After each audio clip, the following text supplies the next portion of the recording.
Hello, welcome to the Sigma Made Simple channel. This channel is dedicated to explaining the principles of Lean Sigma and Six Sigma to anyone with little or no knowledge but wish to make improvements to a measurable process. My name is Dennis Wells, and I was learning about these tools even before I was certified in 2008 as a Six Sigma Black Belt and a Lean Sigma Green Belt in 2009. I have acted as a Master Black Belt where I mentored many engineers for their Black Belt certification, trained personnel, mentored interns, and trained managers on these tools. Even in semi-retirement, I continue teaching and learning as I believe in the power of these tools when applied properly. That's what I want to show you on this channel. This is a quick video showing you how powerful Excel can be for control charts. In this case, eye charts. So I'm going to show you a constant trend with mono frequency. So here are some instructions. We're going to just skip those for now.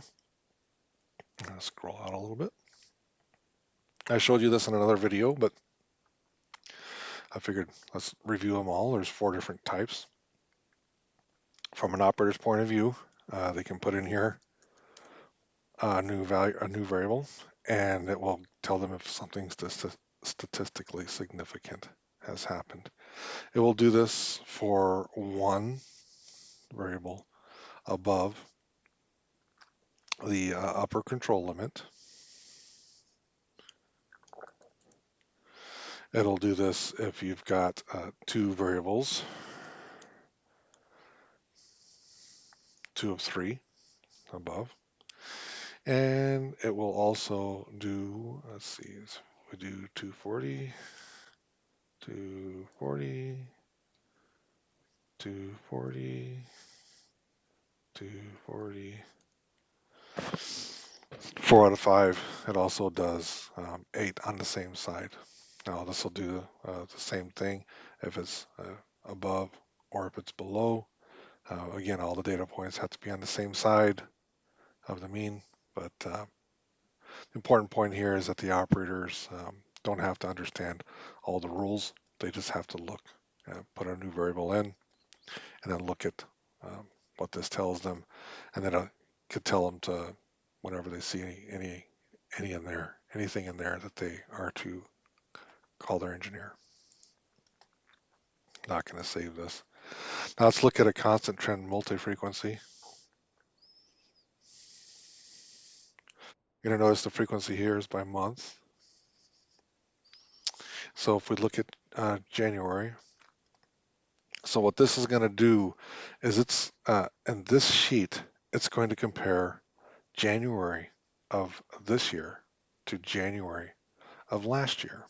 Okay. It's also going to compare January of this year to December. So let me show you what that looks like. I'm going to add a new variable here. And this variable, I'm going to put it 2 standard deviations above. I'm going to say it's 38. Now, if it was above the upper control limit, it's going to say we got one variable above the upper control limit.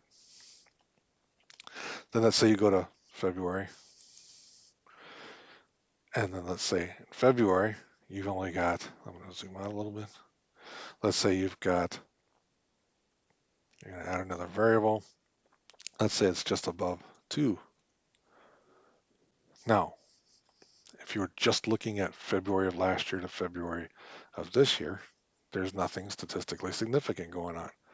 But because January was above 2 standard deviations, in fact, January was above one or upper control limit or 3 standard deviations, and then February is above 2 standard deviations, that's significant. So if you notice over here, it says month to month variation, 2 out of 3 above 2 standard deviations. It's going to do this for 4 out of 5. It's going to do this for 8 on the same side. So what's nice about this is if you've got a multi-frequency, you've got a change or a constant trend, this chart is going to tell you if your February of this year is statistically significantly different than February of last year, and it's going to tell you if February's data and January's data, or the previous month, has anything statistically significant going on. So it's going to capture everything. So all you got to do is give this to the operator, tell them to put the number in there. If they get a note in the yellow area, call their black belt or your engineer. If you get something in the green area here, again, call for to figure out what we need to do. I'm not going to save that. Now let's look at a changing trend with monofrequency. And that's basically just a trend going down or going up that has no seasonality or no frequency. You can see there's a slight upward trend here. It's changing. If I was to take the upper control limit and put 290, uh, let's see, if I was to put 291 in here, because it's trending up, well, my upper control limit last time was a little higher. If I put another one in here, it keeps changing. It's going to tell you again, and it's going to take into account the trending um, mean and the trending control limits. So um, if you clean up the data and you, like I taught you in the last video or an earlier video, and if you account for your trend, this spreadsheet with no seasonality or with a mono frequency is going to be perfect for you. Not going to save that. Here's a changing trend with multi-frequency. Again, you've got month-to-month variation here, and you can see from last year to this year, it's going down. Basically, it's heading down. So if you add a variable to January, you can see the mean keeps going down a certain amount. If my control limit here is, if I have 35, it's not a big deal, but if I have 36, now it's above.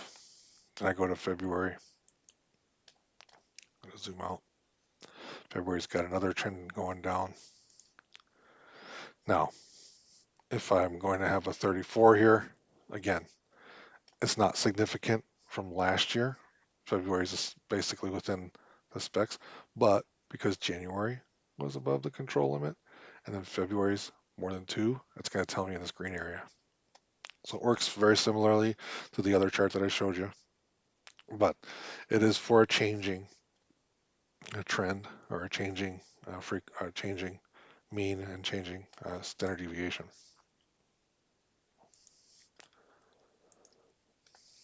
So those are the 4 charts. If you want any of these, just email me and I'll send them to you and we can talk about how to use them.